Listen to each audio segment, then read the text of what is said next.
Não existe saída para o pós-tribulacionismo. Bom, vocês sabem que há poucos dias eu tive um debate ali no podcast do pastor César, em especial no programa Crescendo na Fé. E na oportunidade tivemos um pós-tribulacionista e juntamente com ele estava ali o pastor César fazendo a mediação, que de certa forma acabou também entrando no debate.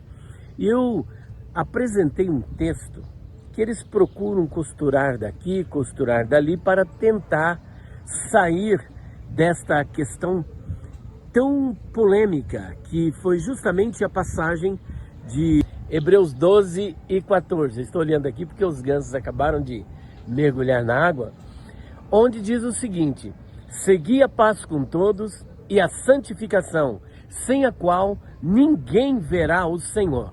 E aí qual é a saída que eles têm? Bom, ali não está falando de arrebatamento, de escatologia.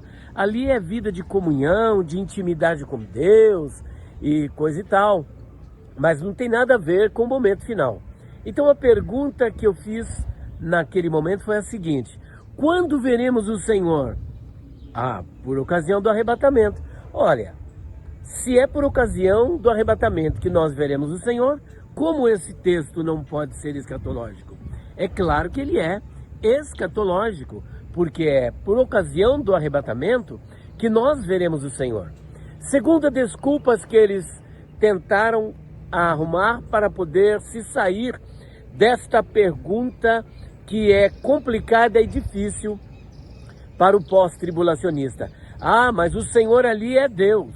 Gente, se nós analisarmos qual é a mensagem fundamental e principal do texto de Hebreus, Cristo é melhor.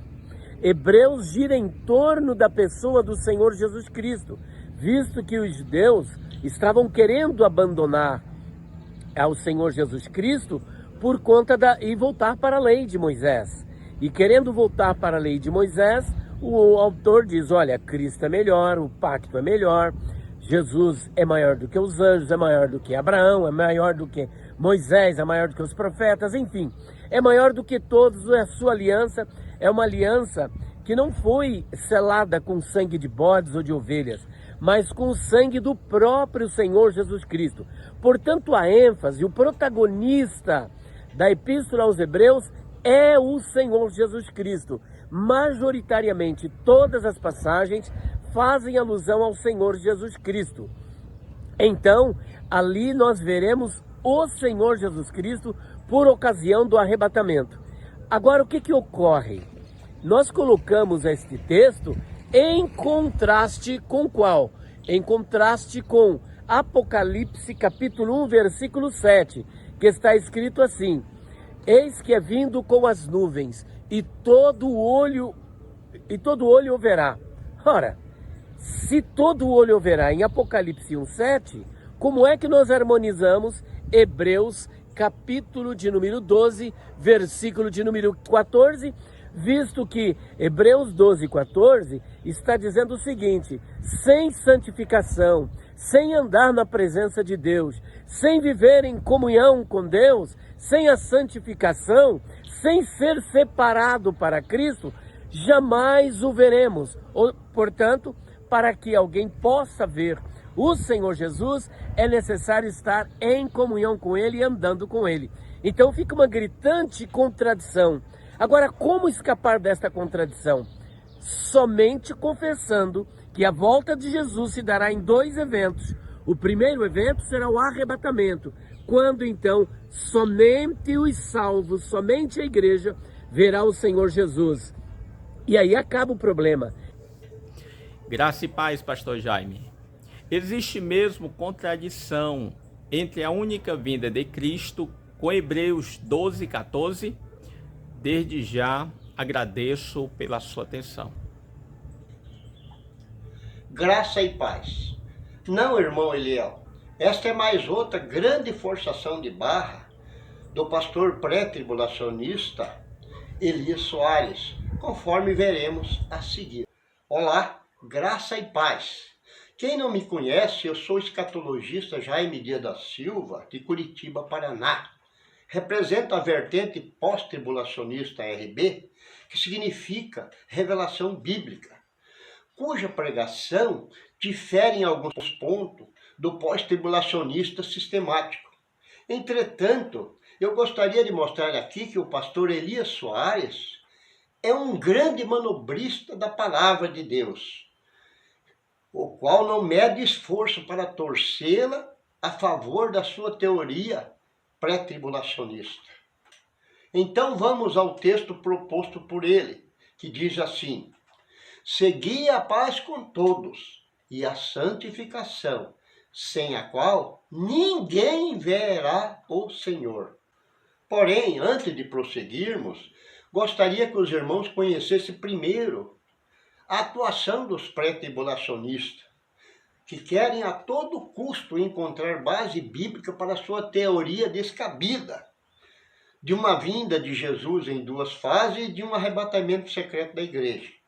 Para isso, eles gostam de elaborar suas doutrinas em cima de versos indefinidos, isolados, seguido de interpretações forçadas, como esta aqui, colocada pelo pastor Elias, de Hebreus 12:14.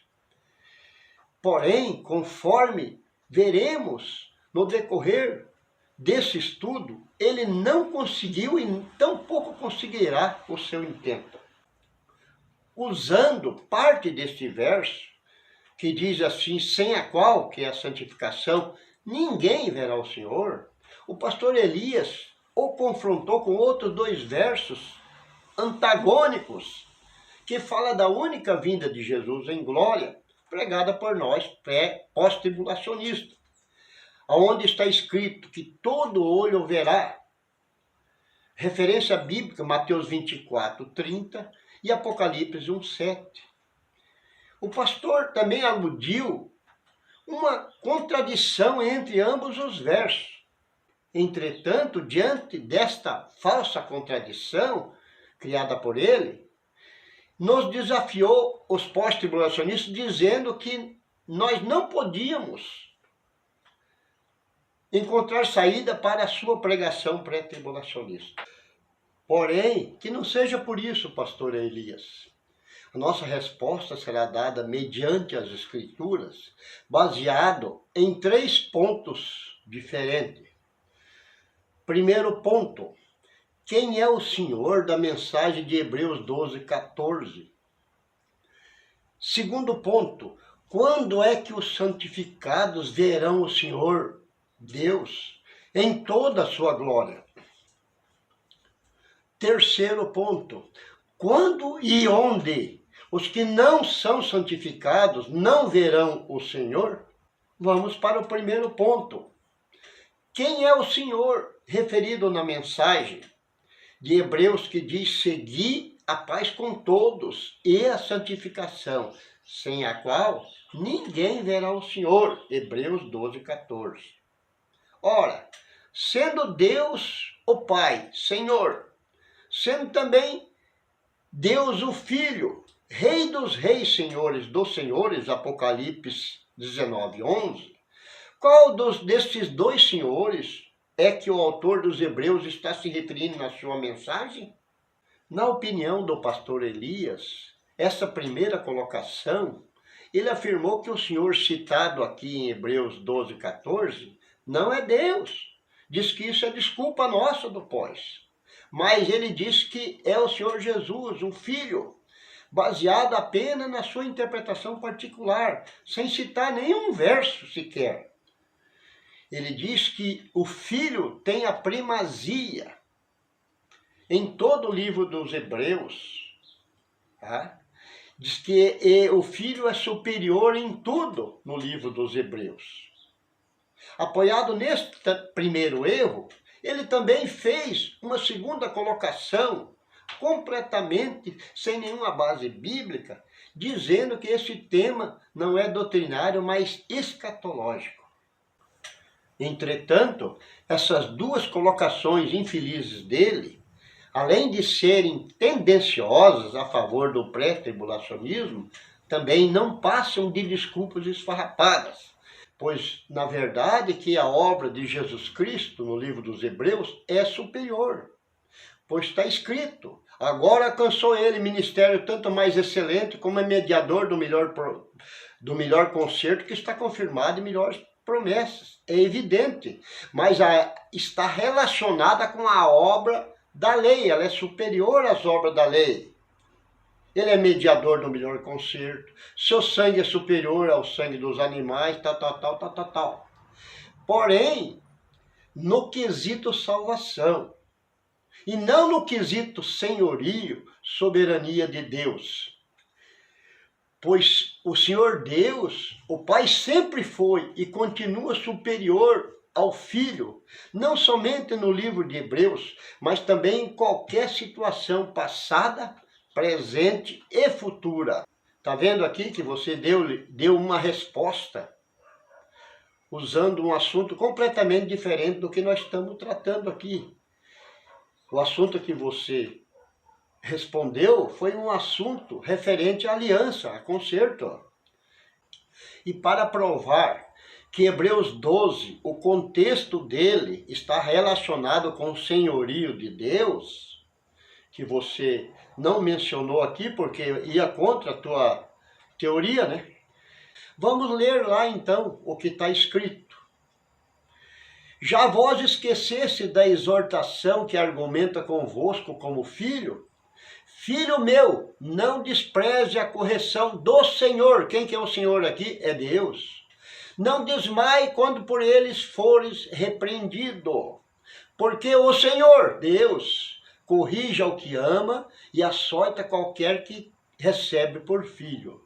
Se suportais a correção, não de Jesus, aqui é de Deus, ó. Se suportais a correção de Deus, vos trata como filhos, porque o filho, que filho? Aqui o pai, não é o filho corrige. Qual é o filho que o pai não corrija? Hebreus 12, 5, 6 e o 7. Tá vendo aí, pastor Elias? Já a respeito da sua outra colocação infeliz, dizendo que o verso de Hebreus 12, 14 é escatológico, você errou feio novamente, pois este verso não é e nunca foi escatológico, e eu explico o porquê.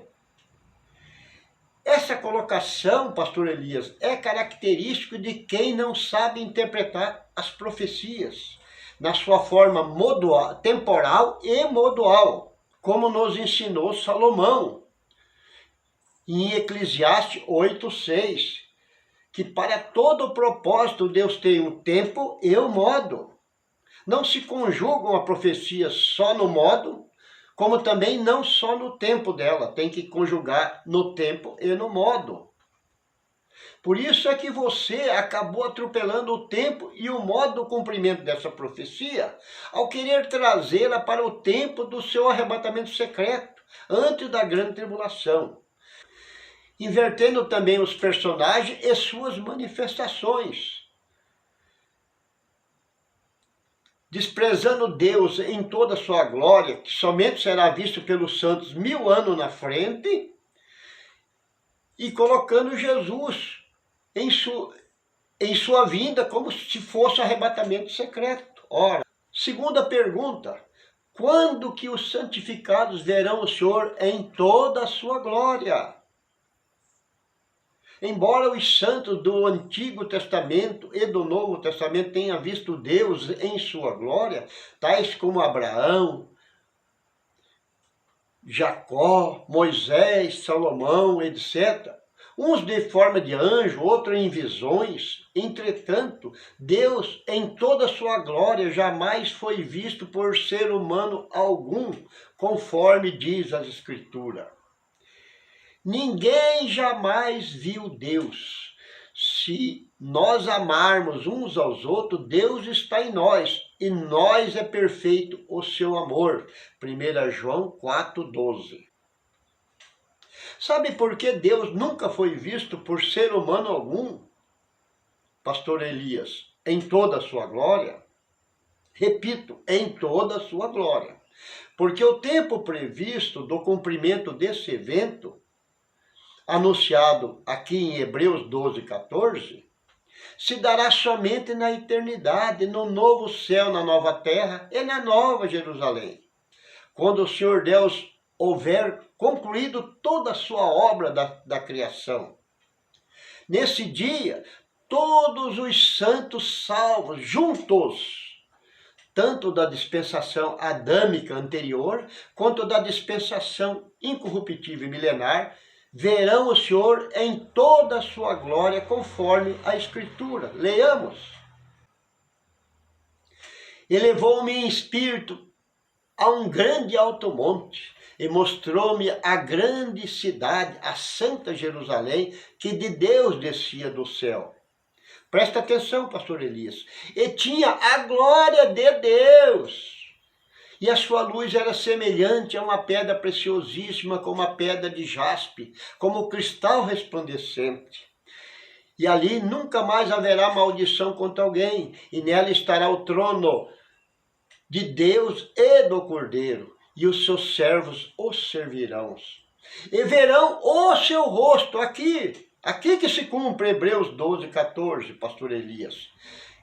Todos verão o seu rosto, todos que estão lá, que passaram para lá, são os santificados que poderão ver o rosto do Senhor. Rosto esse oculto para os santos em todas as gerações. E nas suas testas estará o seu nome.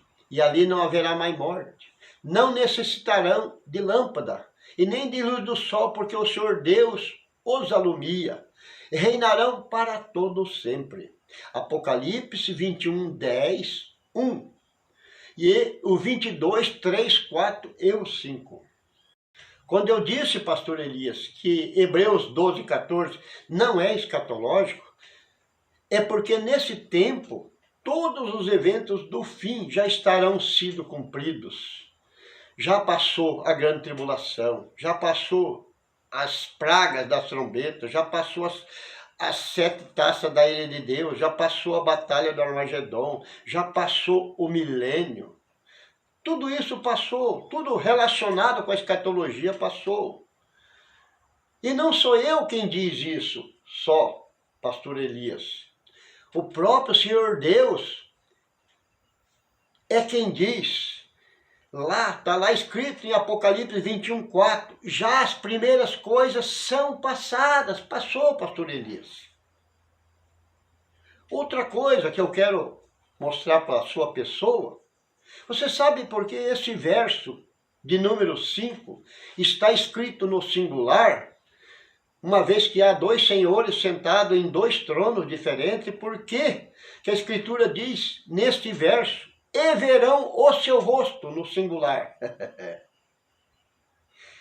Porque ele é a prova final, pastor Elias, que o tempo pregado aqui, anunciado em Hebreus 12, 14, que esse Senhor não é Jesus, mas sim o Senhor Deus, pois o rosto de Jesus, em sua glória, todos já terão visto na sua única vinda, depois da aflição daqueles dias, seja eles santificados ou não. Até aqueles que estão no inferno o verão, conforme Apocalipse 1,7. Pois o rosto do Senhor Deus, o Pai, em toda a sua glória, homem algum, com ou sem santificação até aquele dia, jamais viram. Aliás, nem mesmo João, que escreveu o livro do Apocalipse, conseguiu ver o rosto de Deus em toda a sua glória. Em razão disso é que o verbo foi colocado em tempo futuro. E verão o seu rosto. João testificou mesmo que ele viu um novo céu, uma nova terra. Isso ele viu. Ele testificou também que viu a nova Jerusalém descendo do céu, está lá. 21 lá, seguir. Mas ele não testifica que viu o rosto de Deus, porque não é tempo ainda, pastor. Muito bem, vamos para o terceiro ponto. Onde que os não santificados não verão o Senhor? A Escritura nos dá uma relação dos não santificados, ou seja, os ímpios, que não verão o rosto do Senhor em toda a sua glória. Leiamos. Mas ficarão de fora, pastor Elias. Ficarão de fora os cães, os feiticeiros, os fornicadores, os homicidas e os idólatras, e qualquer que ama e comete a mentira. Olha o pré-tribulacionismo aí, ó. Apocalipse 22:15. Este grupo formado pelos ímpios, os quais no juízo final não terão seus nomes escritos no livro da vida do Cordeiro, pois lhe faltaram exatamente o quesito santificação, cujo destino deles será o lago de fogo e enxofre. Estes ficarão de fora da eternidade, não verão o novo céu, não verão a nova terra, não verão a nova Jerusalém e, por consequência, também não verão o Senhor Deus em toda a sua glória, conforme está escrito. Segui a paz com todos e a santificação, sem a qual ninguém verá o Senhor. Hebreus 12:14.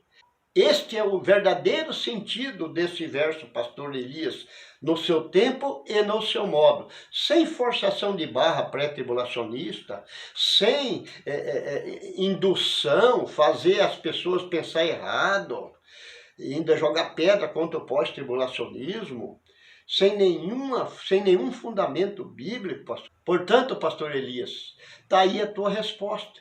Você pediu uma saída do pós para a questão sua levantada, porém, eu lhe dei muito mais do que isso, a verdade bíblica, incluindo até você nela. Terminando a nossa pregação, gostaria de deixar aqui o meu conselho para você, pastor Elias, dizendo: se você almeja um dia ver o rosto de Deus em toda a sua glória, na eternidade, e escapar de ser contado entre os que cometem a mentira, sugiro que abandone urgentemente o engano pré-tribulacionista e venha para o pós-tribulacionista,